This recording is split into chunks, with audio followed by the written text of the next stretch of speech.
For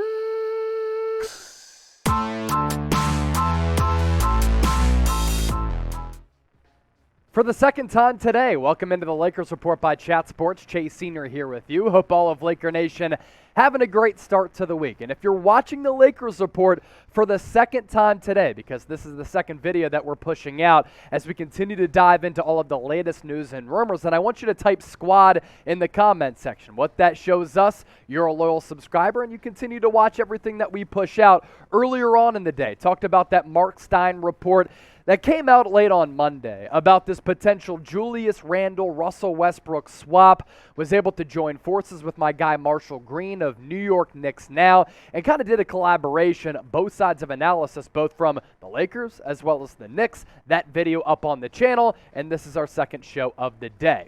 Where we start off for this particular video, Dennis Schroder. Is there going to be a reunion in Los Angeles? The former Lakers point guard replied to LeBron's IG comment, and he's still a free agent right now. And obviously, the big story with Dennis Schroder back 2 years ago, he turned down that 4-year, $84 million contract extension from Los Angeles. Then he had to settle for a deal 1 year, $5.9 million with the Boston Celtics, and now no teams up to this point vying for his services. Now, what Schroder's done the last 2 years, he is primarily a bench player, a pretty solid scorer and producer as a sixth man. Don't want to see him as a starter. I thought too often with the Lakers, he was thrust into primary offensive go-to guy type of roles, and he wasn't able to succeed. Now you look at the numbers that he put forward in 61 games, 15.5 points per game, little less than 6 assists, shot about 44% from the floor, less than 34% from beyond the arc. He has never been the most efficient or consistent offensive shooter, but is somewhat shifty, very athletic, can get to the cup, and because of that, defenses break down, and he's able to dish it out to some of his teammates. But for me, I'm kind of scarred by Schroder's first stint with the Lakers. There were some rumblings about the locker room not really rallying around him, not being the biggest fans of Dennis Schroder. And I'm not sure that with the team that's trying to get back to its winning ways, because over the last decade, that has not been consistent for Los Angeles, that it makes sense to bring in a guy who I don't think plays the utmost style of winning basketball. Now, in terms of the on-court fit, you currently don't have a backup point guard.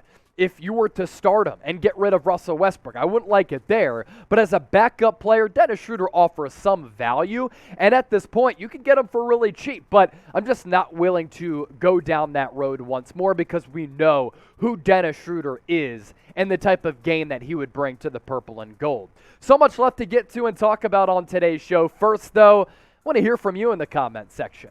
Should the Lakers sign Schroder for the vet min? We're talking little money here, folks. Give me a Y for yes or an N for no. We value your responses right now on the Lakers Report. Now we shift gears to Chris Haynes. LeBron, AD, Russell Westbrook getting together on the phone during the first weekend of Summer League in Las Vegas. Now, back on Sunday, on Monday, we talked about LeBron, Russell Westbrook not talking at NBA Summer League. And a lot of league executives, league personnel, and players were like, that's pretty interesting. LeBron, Russ, not really conversing, not engaging in any conversations. If you remember when Russell Westbrook was traded to the Lakers and throughout his struggles this past year, LeBron James had his back. So for these three guys who could be three pillars of this team this upcoming season in 22-23, to have a conversation, that's of course very important, to maybe hash out any differences or to throw some cold water on the hot rumor flames. Chris Haynes with this report, as I talked about, saying this: while the uncertainty of Westbrook's future with the Lakers remains, the conversation was organized to make sure all three were on the same page as long as they're joined together in their pursuit of a championship, sources said, which is exactly what my thoughts were when I saw this report from Chris Haynes and what I said in the lead up to that quote. Here's the only problem with Russell Westbrook now, Russell Westbrook moving forward, and Russell Westbrook in the past. He's never been joined in on the team conversation outside of a couple of great team years with the Oklahoma City Thunder. It seems as though Russ always wants to do in his career what's best for him individually and isn't willing to make team sacrifices. And that's a problem, once again, for a team that's had a couple of down years in a row. And they have LeBron James, Anthony Davis, and they have not fulfilled the lofty expectations that were set on the Lakers going back to when they won a championship in the bubble in that 2020 season. So the conversation always comes down to this for Russell Westbrook. Is he willing to make sacrifices for the greater good of team success? And the sample size shows that no. Oftentimes, that is not the case. Still to come on the Lakers report, latest on these Lakers-Nets talks between Russell Westbrook, Kyrie Irving, Rob Pelinka, as well as Sean Marks. We'll get to that coming up here in just a few moments. But first, make sure you follow us on Rumble. You see the link at the bottom of your screen, rumble.com/LakersTV. When you enter that link, that'll take you to the Lakers Report page on Rumble, just another video platform in which sometimes we put up exclusive content that you can't find anywhere else. And when you use that link, make sure you hit that follow button, which is the same color as this green right here. And we have some ground to make up on NBA Now, our flagship show here at Chat Sports, as well as Warriors Today, 3,400 subs for the Dubs, and then 3,200 plus for NBA Now. Then you see the Lakers Report approaching 3,000. Give us a follow today for sometimes exclusive content that you can't find anywhere else except for Rumble at rumble.com/LakersTV. To these latest conversations between Los Angeles and Brooklyn on opposite sides of the coast. Thank God it's 2022. You can send a text message. There are different avenues in which you can communicate. Mark Stein communicating with a lot of his followers on his Substack, saying the Nets have expressed great reluctance, and that's an exact quote right there, to any Kyrie trade where Russ goes to Brooklyn. And you can see where the Nets are coming from, right? If they trade away Kevin Durant and they trade away Kyrie Irving, that signals the rebuild for Brooklyn. And they can serve as the location and the spot to take on Russell Westbrook's contract for this upcoming season of $47.1 million. There's no question about that. And financially, it makes sense. But if they trade away KD as well as Kyrie, they're going to get some really good pieces back and some franchise building blocks. So if they were to bring in Russell Westbrook, the only thing that would make sense, in my opinion, to buy him out. He's not going to be a part of their future plans because it doesn't make sense with his age, his game, his playing style, but also that contract. So for the Nets to express that reluctance, it makes sense because Kyrie Irving, as we continue to talk about, he's the better player, the younger player, and the cheaper player who helps move the needle in terms of competing for wins in the NBA right now, and Russell Westbrook does not. So that right there, understandable, and that's what we've continued to relay to you from the Nets' perspective of these prospective trade negotiations. Predict the Lakers' starting lineup to begin the season. Now, I'm asking you this because of what we just talked about, right?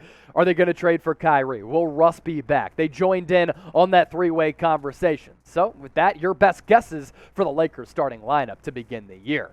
Now to Austin Reaves to round out the show. Could he get traded, and what is his trade value? Sam Amico reporting that several rival teams have expressed interest in the soon-to-be sophomore player who was an undrafted free agent and about this time last year was playing really well in the Las Vegas Summer League. You look at what he did last year, and he was thrust into a role that I'm sure he didn't expect to have, and this was because of the Lakers' age.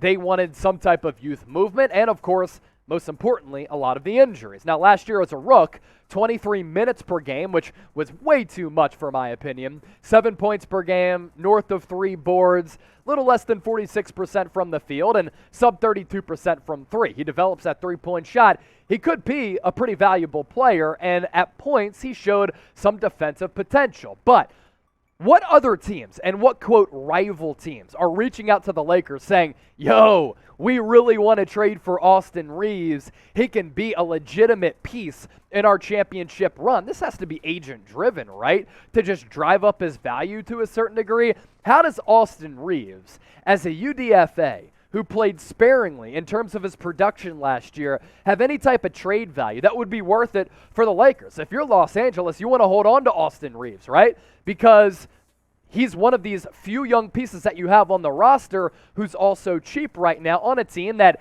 has some financial constriction. So to trade him away doesn't make any sense unless you get a lot back, but you're not going to get a lot back for Austin Reaves because up to this point, after a year of NBA play, he is still very much unproven. Would you trade Reaves, though? Do you think he has any value? Do you disagree with me? If so, that's fine. We can disagree on this matter. Let me know in the comment section once more before I hop on out of here. It's a T for trade, a K for keep for you to join the conversation. And make sure you join the Lakers Report by subscribing today.